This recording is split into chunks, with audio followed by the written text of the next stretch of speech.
At approximately 0200 hours on October 26, 1942, Platoon Sergeant Mitchell Paige of Company H, 2nd Battalion, 7th Marine Regiment, 1st Marine Division, was positioned on a ridgeline overlooking the Lunga River on Guadalcanal in the Solomon Islands. He was 24 years old. He commanded a platoon of 33 Marines manning 4 M1917 Browning water-cooled .30 caliber machine guns spaced along approximately 150 yards of the ridge. His position was part of the defensive perimeter protecting Henderson Field, the only operational American airfield in the Solomon Islands. The temperature was 28 degrees Celsius. Humidity was approximately 90%. Visibility was near zero. There was no moon. The jungle was completely dark. At 0210 hours, Japanese forces attacked Paige's position. The attacking force consisted of elements of the 29th Infantry Regiment, Japanese 2nd Infantry Division, estimated at approximately 2,000 to 2,500 soldiers. Their objective was to break through the American defensive perimeter, capture Henderson Field, and drive American forces off Guadalcanal.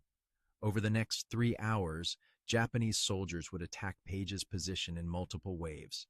They would kill or wound every Marine in Paige's platoon except Paige himself. They would destroy 3 of his 4 machine guns. They would advance to within 5 yards of his position. They would throw grenades that exploded at his feet.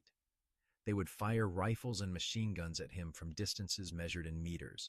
Paige would continue firing his machine gun.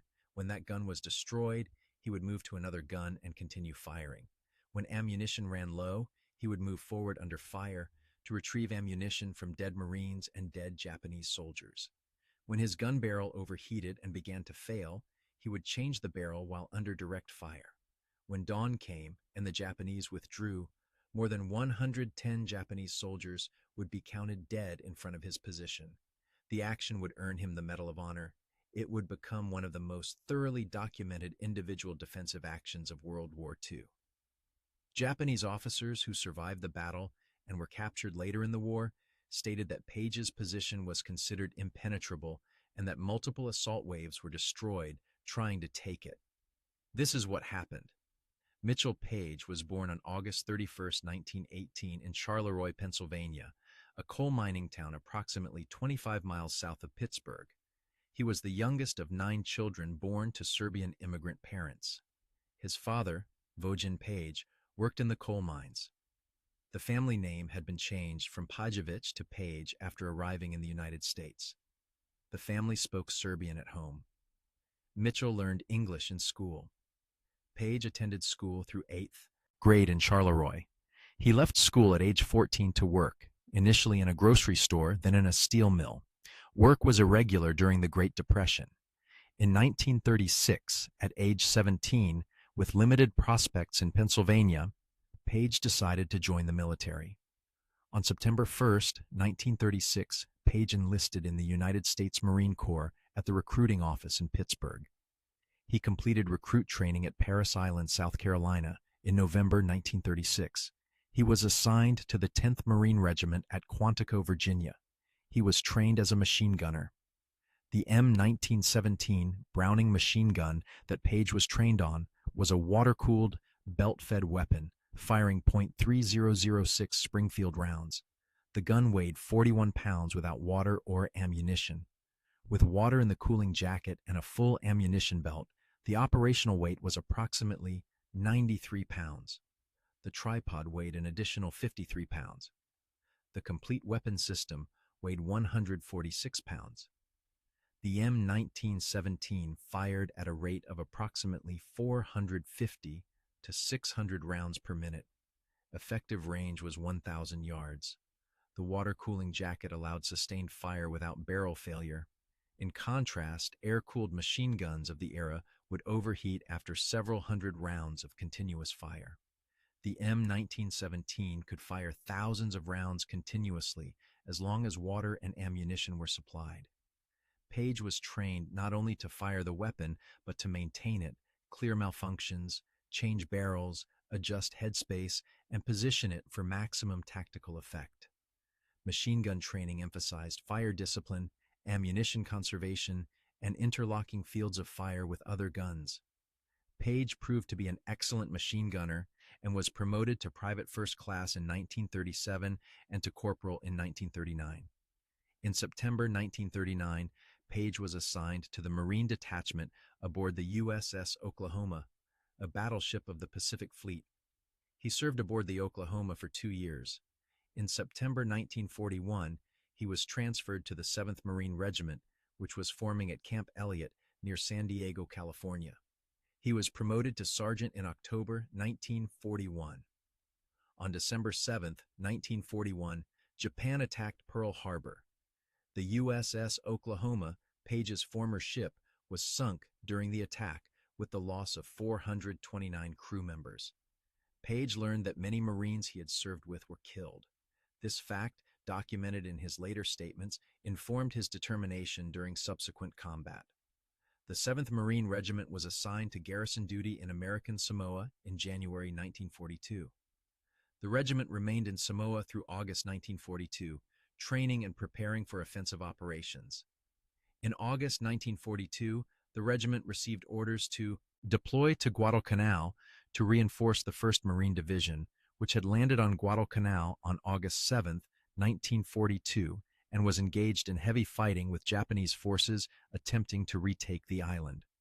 Guadalcanal was strategically critical.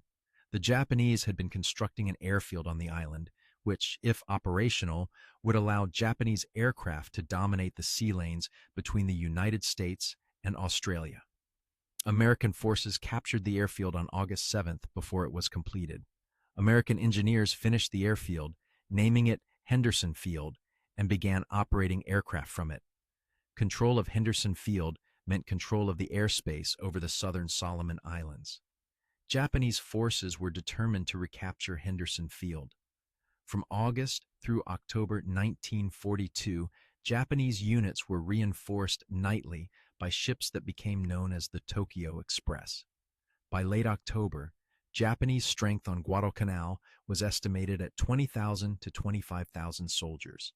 American strength was approximately 23,000 Marines and soldiers. The 7th Marine Regiment arrived on Guadalcanal on September 18, 1942. Paige had been promoted to platoon sergeant and was assigned command of a machine gun platoon in Company H, 2nd Battalion. His platoon consisted of 33 Marines manning 4 M1917 machine guns. For 5 weeks, from mid-September through late October, the 7th Marines conducted patrols, defended positions, and engaged Japanese forces in small unit actions. Casualties were steady. Disease was rampant. Malaria, dysentery, and tropical infections affected more than 50% of Marines on the island. Food was limited to 2 meals per day, often consisting only of rice and captured Japanese rations. Resupply was irregular due to Japanese naval interdiction. By October 24, 1942, American intelligence had determined that a major Japanese offensive was imminent. Radio intercepts and prisoner interrogations indicated that Japanese forces intended to attack the American defensive perimeter around Henderson Field from multiple directions simultaneously. The attack was expected within 48 hours. On October 24th, the 2nd Battalion, 7th Marines, was assigned to defend a sector of the perimeter on the inland side, facing south toward the jungle. The terrain in this sector consisted of a ridgeline running east to west, with dense jungle on the southern slope and more open ground to the north toward Henderson Field. The ridge was a natural defensive position, but was vulnerable if broken because there were no fallback positions between the ridge and the airfield, approximately 1 mile to the north. Company H was assigned a section of the ridgeline approximately 300 yards wide.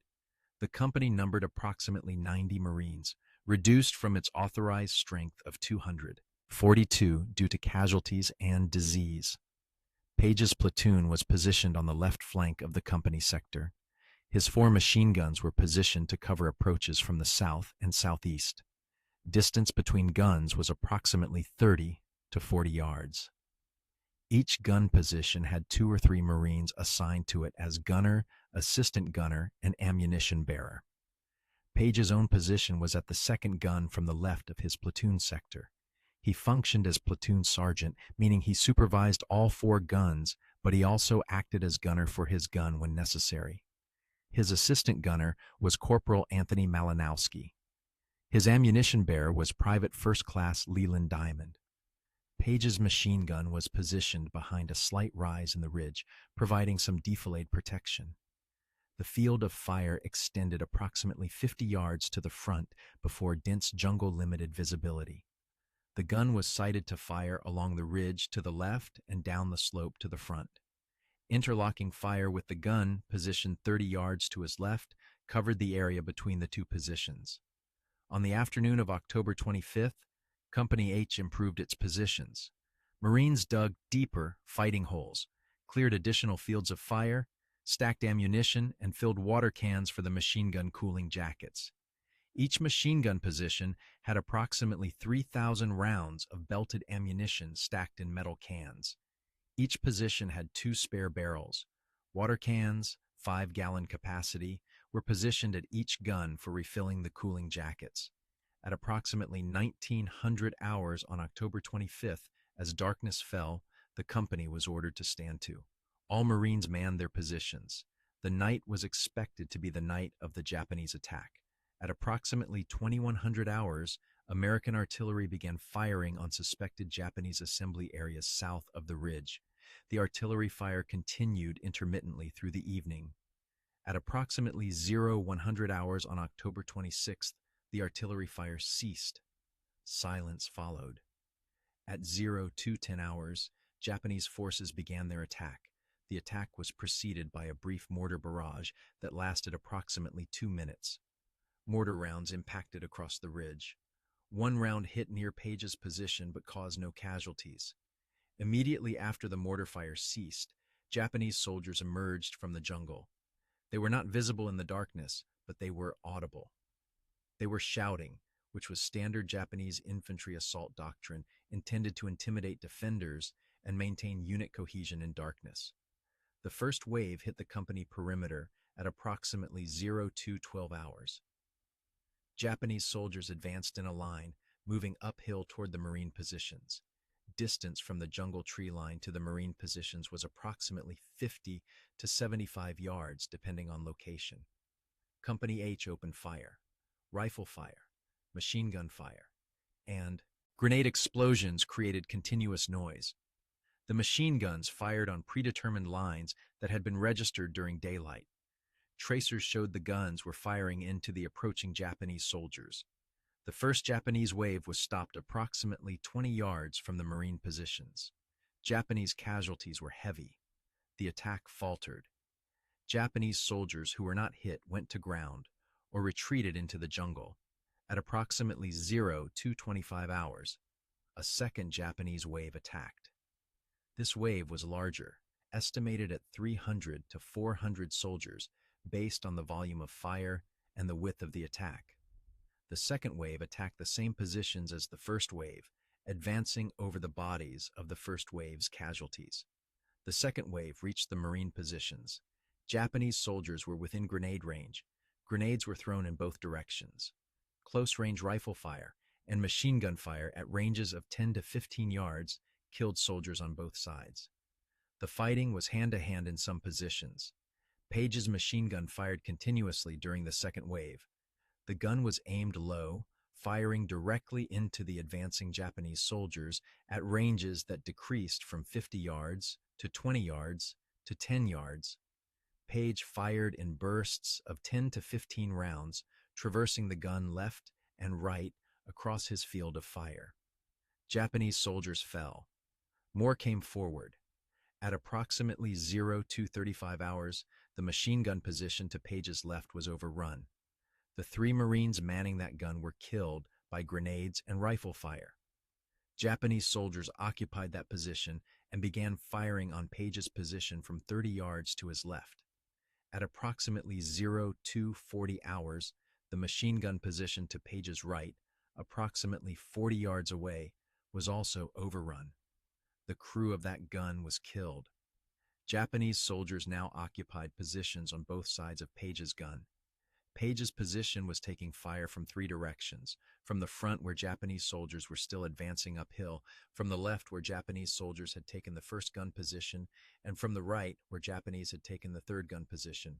Corporal Malinowski, Page's assistant gunner, was killed by rifle fire from the left. Private First Class Diamond, the ammunition bearer, was wounded by grenade shrapnel but continued passing ammunition to Page.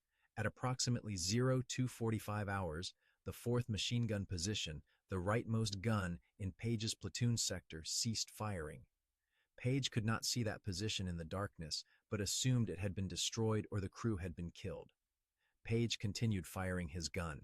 He fired continuously for more than 10 minutes. The barrel began to overheat despite the water cooling. Steam rose from the cooling jacket. Page knew that the barrel would fail if he did not change it. Changing a barrel on the M1917 required approximately 30 seconds and required the gunner to stop firing. At approximately 02:50 hours, Page ceased fire.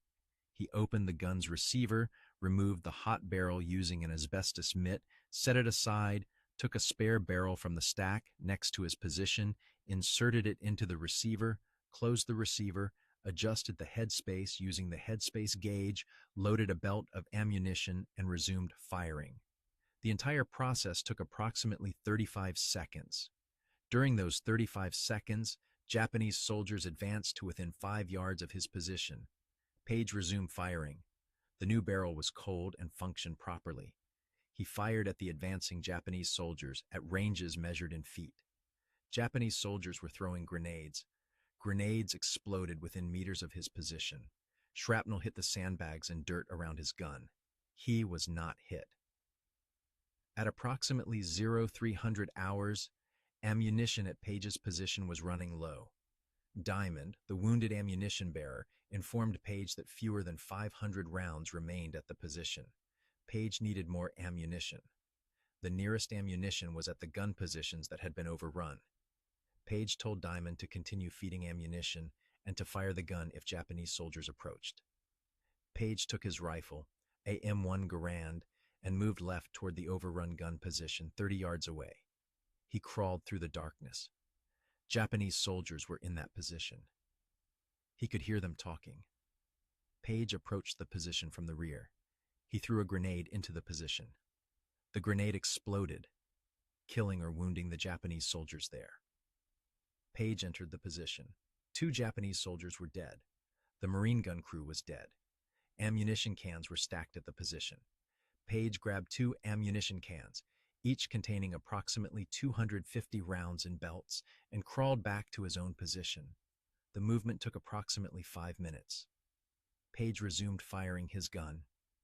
At approximately 0310 hours, a third Japanese wave attacked. This wave was smaller than the previous 2, estimated at 100 to 150 soldiers. The attack focused on the area where the marine line had been broken, including Page's position. Japanese soldiers advanced to within 3 yards of Page's gun.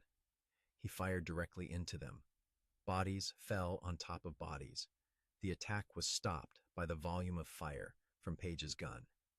The Japanese soldiers who were not hit withdrew.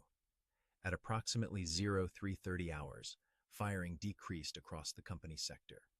Page continued to fire sporadically at movement he detected to his front. His gun was the only machine gun still firing in his platoon sector. He did not know if any other Marines in his platoon were still alive. He could hear rifle fire from other sections of the company perimeter, indicating that other Marines were still fighting, but he had no communication with them. At approximately 0345 hours, Page heard movement to his right. He aimed his gun in that direction, preparing to fire. A voice called out in English, "Do not shoot, Marines." Several Marines from Company H were moving along the ridge toward Page's position. They had been sent by the company commander to reinforce the left flank after reports that the line had been broken. The Marines, a squad of approximately 8 men led by a sergeant, reached Page's position. The sergeant informed Page that the company commander had ordered a counterattack at dawn to retake the positions that had been overrun. Page was to participate in the counterattack. Page assessed his situation. His machine gun was functional. He had approximately 1,500 rounds of ammunition remaining at his position after retrieving the ammunition from the overrun position. Diamond, his ammunition bearer, was wounded but mobile. All other members of his gun crew were dead. 3 of his 4 guns had been destroyed or captured. The Japanese held positions within 30 yards of where he stood. At approximately 0430 hours, as dawn began to break, Paige could see the area to his front for the first time. Bodies were everywhere. Japanese dead were stacked in piles in some places. Dead Marines from the overrun gun positions were visible. The ground was torn by grenades and gunfire. At approximately 0500 hours, the company commander, Captain Louis Ditta, moved forward to Paige's position. Ditta ordered Paige to lead the counterattack. The plan was to advance along the ridge, retake the overrun gun positions, and re-establish the company perimeter. Paige made a decision. He would carry his machine gun during the counterattack. The M1917, without tripod, weighed 41 pounds, plus approximately 15 pounds for the water in the cooling jacket. Paige would carry the 56-pound gun with one hand and fire it from the hip, using the carrying handle as a grip. This was not standard doctrine. The M1917 was designed to be fired from a tripod, but Paige believed that the firepower of the machine gun would be necessary for the counterattack to succeed. At approximately 0515 hours, Paige stood up. He lifted the machine gun from its tripod. He held the gun by its carrying handle with his left hand, supporting the rear of the gun against his hip. An ammunition bearer fed a belt into the gun. Paige ordered the Marines around him to advance. Paige moved forward along the ridge, firing the machine gun from the hip. The gun fired in short bursts as Paige traversed it left and right. Japanese soldiers who had occupied the Marine positions during the night withdrew as Paige advanced. Some Japanese soldiers fired at Paige. Rounds hit near him but did not strike him. Paige advanced approximately 75 yards past all 3 overrun gun positions. Marines followed behind him, clearing the positions and establishing a new defensive line. Japanese soldiers retreated into the jungle. By 0530 hours, the Marine line had been re-established. Japanese forces had withdrawn. Firing ceased. American casualties from Company H during the night were severe. Of the approximately 90 Marines in the company at the start of the action, 14 were killed in action and 24 were wounded. Of Paige's 33-man platoon, 8 were killed and 16 were wounded. Paige was not wounded. Japanese casualties in front of Company H sector were counted after dawn. The count documented 110 Japanese soldiers killed in front of Paige's platoon sector alone. Total Japanese casualties across the entire American defensive perimeter on the night of October 25th to 26th exceeded 2,000 killed. The Japanese attack had failed. The Japanese 29th Infantry Regiment, which had led the attack, was destroyed as a fighting unit. Regimental strength before the attack was approximately 2,500 soldiers. After the attack, fewer than 500 remained effective. The regiment was withdrawn from Guadalcanal in November 1942 and never returned to combat effectiveness. Japanese prisoners captured in subsequent weeks, when interrogated, stated that the attack on the night of October 26th was intended to be the decisive assault that would recapture Henderson Field. The failure of that attack marked the turning point of the Guadalcanal campaign. Japanese forces never again attempted a major offensive on the island. On October 27, 1942, Paige was promoted to gunnery sergeant. His company commander, Captain Ditta, submitted a recommendation for the Medal of Honor on October 28, 2 days after the action. The recommendation was supported by sworn statements from 8 Marines who had witnessed Paige's actions, including the sergeant who had led the reinforcements to Paige's position and Marines who had participated in the dawn counterattack. The recommendation described Paige's actions as follows. He had continued fighting after his entire gun crew was killed. He had maintained fire from his machine gun for more than 2 hours while under attack from 3 directions. He had moved under fire to retrieve ammunition. He had changed barrels under fire. He had led a counterattack while carrying and firing a 56-pound machine gun, and he had killed an estimated 30 to 40 enemy soldiers personally. The recommendation was approved by battalion, regimental, and division commanders. Major General Alexander Vandegrift, commander of the 1st Marine Division, personally reviewed the recommendation and forwarded it with his approval to higher headquarters. The recommendation was approved by Admiral William Halsey, Commander South Pacific Area, and forwarded to Washington. The Medal of Honor was approved in January 1943. The medal was presented to Gunnery Sergeant Mitchell Paige by Lieutenant General Thomas Holcomb, Commandant of the Marine Corps, at a ceremony in Melbourne, Australia, on May 21, 1943. Paige had remained with the 7th Marines on Guadalcanal through December 1942, then deployed with the regiment to Australia for rest and refit. Several other Marines from the Guadalcanal campaign received the Medal of Honor at the same ceremony. Paige remained in the Marine Corps after receiving the Medal of Honor. He was promoted to First Lieutenant in June 1943 and assigned to officer training duty in the United States. He served as an instructor at Camp Lejeune, North Carolina, and at Camp Pendleton, California, training Marines for combat in the Pacific. In 1944, Paige requested assignment to a combat unit. His request was initially denied because Medal of Honor recipients were considered too valuable for combat duty due to their importance for morale and recruiting. Paige persisted. In early 1945, he was assigned to the 1st Marine Division in preparation for the invasion of Okinawa. Paige participated in the Okinawa campaign from April through June 1945 as a company executive officer. He was not wounded during the Okinawa fighting. After the Japanese surrender in August 1945, Paige remained in the Marine Corps on occupation duty in Japan and China. Paige was promoted to captain in 1948. He served in various training and administrative positions through the 1950s and 1960s. He was promoted to major in 1959 and to lieutenant colonel in 1964. He retired from the Marine Corps on October 1st, 1964, after 28 years of service. After retirement, Paige lived in California with his wife, Marilyn, whom he had married in 1945. They had no children. Paige worked in security and as a consultant for military equipment manufacturers. He remained active in Marine Corps and Medal of Honor recipient organizations. Paige was frequently invited to speak at military events, schools, and veterans gatherings. He spoke about his experiences on Guadalcanal and emphasized the contributions of the Marines who had fought and died alongside him. He stated repeatedly in interviews and speeches that the Medal of Honor represented the actions of his entire platoon, not just his individual actions. In the 1990s, Paige became involved in a controversy regarding the use of his name and image in conjunction with a replica Medal of Honor being marketed commercially. Paige objected to the commercial use of the Medal of Honor and testified before Congress in support of legislation to restrict such use. The legislation was passed in 1994. Mitchell Paige died on November 15, 2003, at his home in Hemet, California. He was 85 years old. The cause of death was complications from Alzheimer's disease.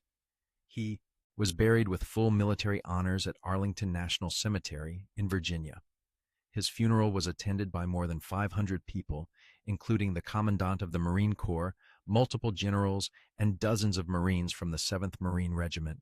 An honor guard from the Marine Corps carried his casket. A rifle salute was fired. Taps was played. Paige's Medal of Honor is held by the Marine Corps Museum in Quantico, Virginia, where it is displayed along with his uniform and the citation describing his actions. The M1917 machine gun that Paige used on October 26, 1942, was recovered from Guadalcanal after the war and is also displayed at the Marine Corps Museum. The 2nd Battalion, 7th Marine Regiment, maintains a memorial to Paige at Camp Pendleton, California. The memorial includes a plaque describing the action on October 26, 1942, and a replica of an M1917 machine gun. The battalion's conference room is named the Mitchell Paige Room.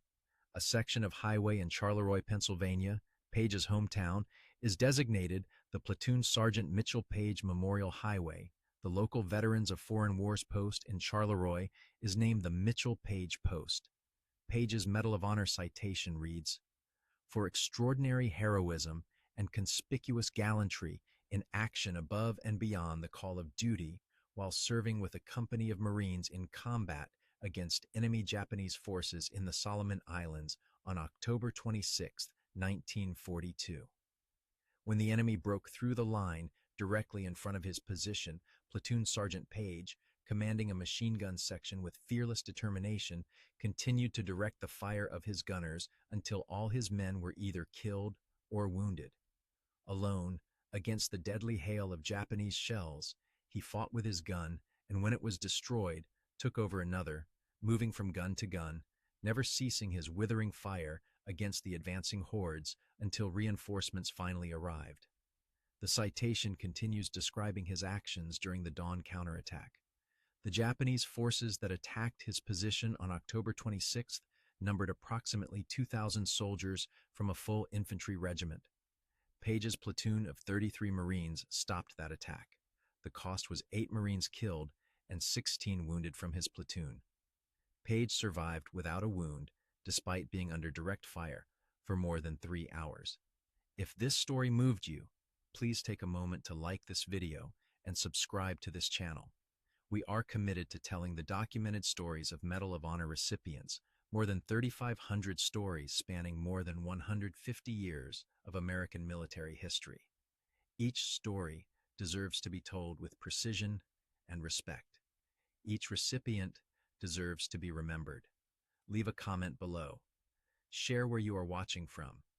If you have a connection to the 7th Marine Regiment, to Guadalcanal veterans, to machine gunners, or to the Solomon Islands campaign, share it with us. Many of you are veterans. Some of you are active duty.